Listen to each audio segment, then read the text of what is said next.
Tudo bom, gente? Eu sou o Álvaro. Hoje é 22 de junho e vou trazer para vocês a atualização semanal do número de casos de Covid-19 aqui no Rio Grande do Sul.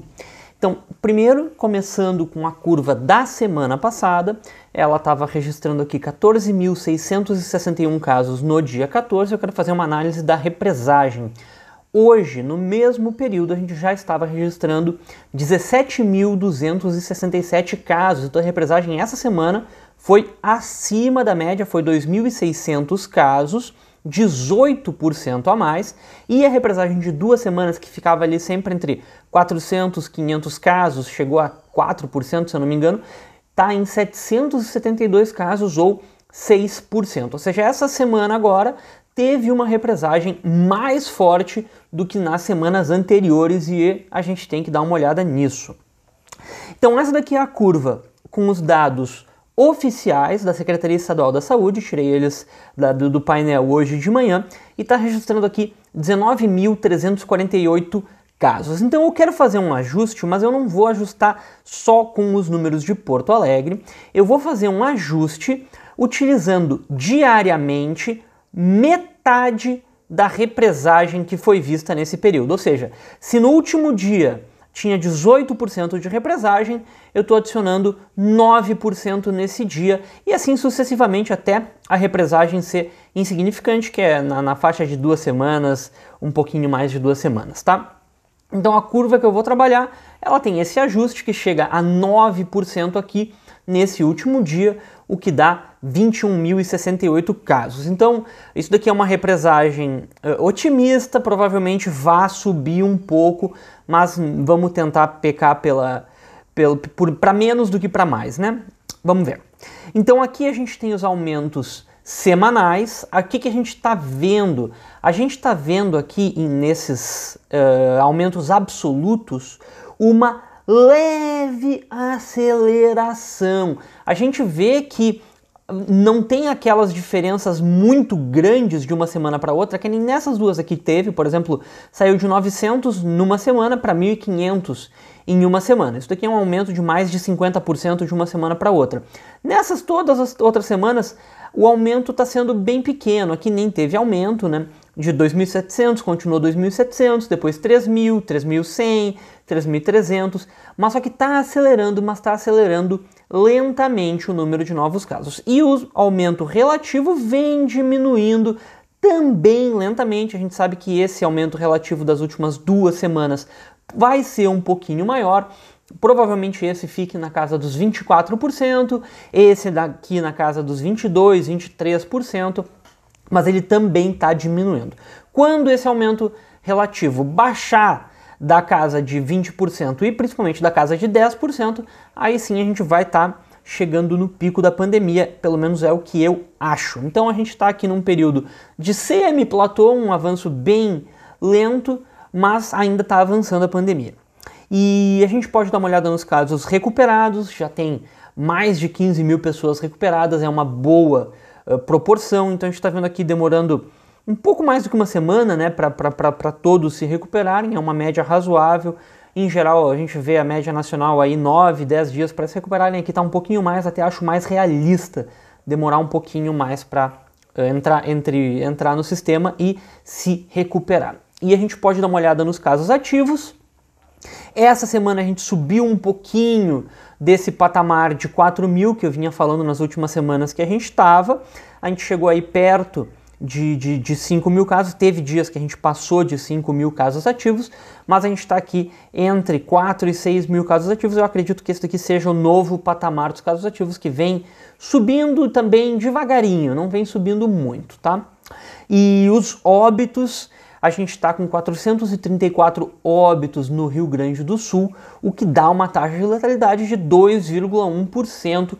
É uma ótima taxa de letalidade.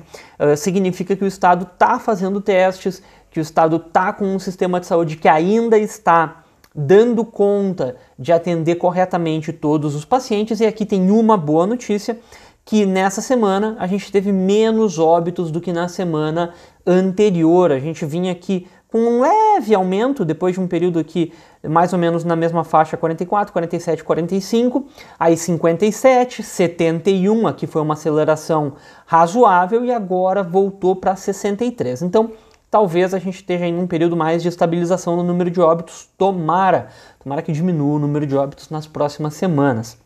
Mas a notícia boa é a taxa de letalidade que está estabilizada aqui em 2,1%, que é uma ótima taxa de letalidade. Se conseguisse chegar abaixo de 2, era melhor, mas enfim, entre 2 e 3 é ótimo. Aqui, agora a gente pode dar uma olhada em Porto Alegre. Eu vou trazer Porto Alegre só para observar que nas últimas semanas Porto Alegre está crescendo mais do que a média do estado. A gente viu aqui no dia 7 de junho que Porto Alegre tinha 11% dos casos e agora, dia 21, está com 13% do total de casos do estado. Ou seja, Porto Alegre vem crescendo mais do que o estado. Antigamente, em maio, foi o oposto. O Porto Alegre estava crescendo menos, porque saiu de 20% para 11%, e depois, agora em junho, Porto Alegre parece estar crescendo mais do que o resto do estado. Aqui é o painel da Secretaria Estadual da Saúde. O que eu quero mostrar nesse print aqui do site: a taxa de ocupação das UTIs está em 68,7%, é uma taxa que a gente tem que ficar de olho aberto. Se chegar em 80% é ruim, mas enfim, 68,7% é uma taxa altinha. Mas uma coisa boa que eu quero trazer do painel essa semana é que ele começou a trazer esses dados que eu achei muito bacana. Os dados de testes via PCR, via teste rápido, tanto os confirmados quanto os negativos. Isso daqui nos permite ter uma noção de quantos testes o estado está fazendo. E, bueno, eu disse que é uma notícia boa que trouxe os dados, mas só que as notícias que esses dados trazem talvez não sejam as melhores. Eu queria comentar. A gente tem mais confirmação por teste rápido do que por PCR. 10 mil, quase 11 mil confirmados por teste rápido e 8.400 confirmados por PCR. E olha os negativos, 75 mil teste rápido e 19 mil PCR. Ou seja, a gente está fazendo muito mais teste rápido do que PCR. Até os negativos não tem muito problema, porque, em geral, os testes rápido negativo pode ser daquelas pessoas que estão curiosas para saber, que fizeram via privado. Então, os negativos não tem muito problema ter uma discrepância tão grande. Mas só que ter mais confirmação por teste rápido do que por PCR indica uma coisa muito complicada. Indica que a gente está pegando os casos atrasados. O teste rápido só é rápido no nome e no tempo que ele demora para dar o resultado, mas na verdade ele é um teste lento, porque ele só vai funcionar um tempo muito grande depois que a pessoa se infectou, porque ela tem que ter desenvolvido anticorpos. Ou seja, o teste PCR, ele detecta a presença do vírus, ele é um teste que detecta se o vírus está ali. Ele vai pegar o RNA do vírus. O teste rápido, ele detecta o anticorpo que o corpo já produziu. Então ele demora mais tempo para ser eficaz, ele demora aí na faixa de 10 dias até mais do início dos sintomas ou da contaminação. E enquanto o PCR ele demora a partir de 4 dias depois da contaminação, ele já pode ser utilizado. Em geral, quando a pessoa é sintomática, o PCR é o teste correto de se usar. Ou seja, o PCR ele detecta a doença em tempo real. E a gente devia estar investindo mais em PCR, menos em teste rápido, porque é assim que a gente consegue pegar o paciente infeccioso e isolar ele, porque daí ele para de contaminar outras pessoas, tá? Mas enfim, vamos voltar. E outra preocupação que me surgiu aqui é a quantidade de teste PCR disponível. Olha isso daqui é preocupante. A gente está com 2.824 testes PCR disponíveis, sendo que a gente já fez na faixa aí de 27 mil testes PCR, quase 28 mil testes PCR. Então a gente tem 10% de tudo agora, menos de 10%. A gente já fez 28 mil, tem 2.800 ainda disponíveis, é na faixa de 10% só. E a gente com certeza não está nos últimos 10% da pandemia. Se a gente não aumentar esse estoque de PCR urgente, a gente vai começar a descontrolar, vai ter só teste rápido. O teste rápido tem bastante aqui, tem 350 mil disponíveis ou distribuídos, não sei. Aqui ficou um pouquinho confuso, acho que é o total 350 mil distribuídos, já usou aí uns 100 mil, vamos chutar assim.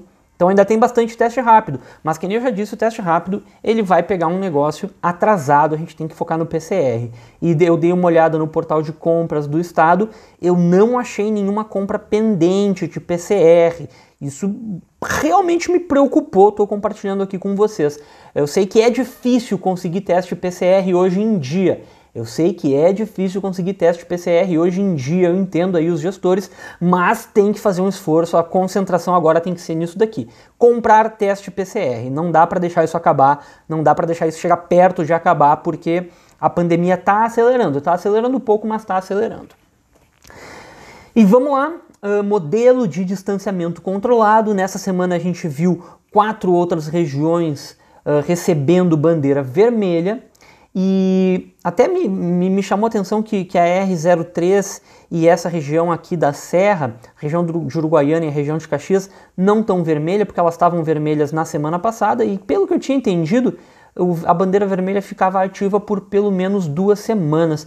Não sei se foi um erro de sistema, alguma coisa só na figura, mas enfim, eu achava que essas duas aqui iam estar vermelhas. A região de Santa Maria conseguiu reverter, e desculpa, me falhou a memória, teve uma outra região que também conseguiu reverter a bandeira vermelha de volta para laranja, mas essas duas aqui não tinham revertido até onde eu saiba, e não sei, deveriam estar vermelhas aqui. Mas enfim, vamos olhar a planilha dessa semana.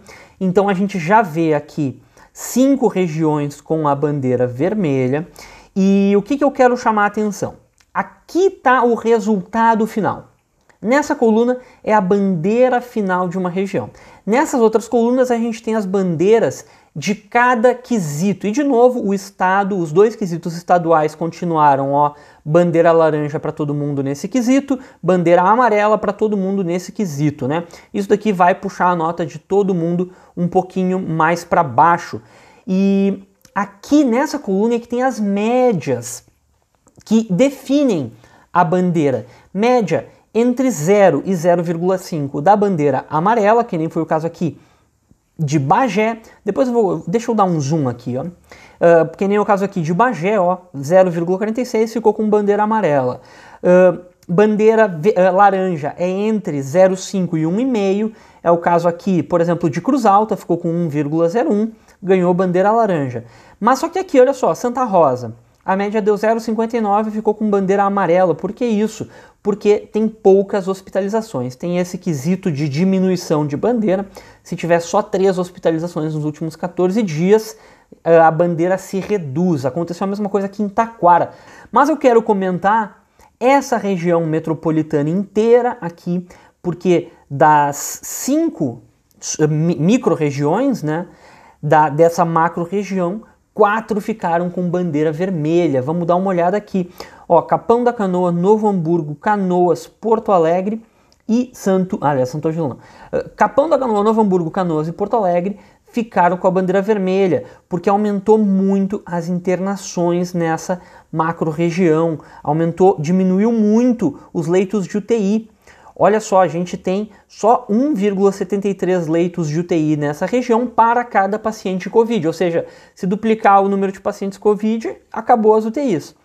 E aqui, leitos livres da última semana em comparação com essa semana também caindo aí 22%. A gente viu as UTIs aumentando, o número de pacientes em UTIs aumentando muito nessa semana, nessa macro-região, em especial em Porto Alegre, e essas notas aqui é que trouxeram essa macro-região aqui para a bandeira vermelha. Observa Porto Alegre, que só tem bandeira vermelha e preta.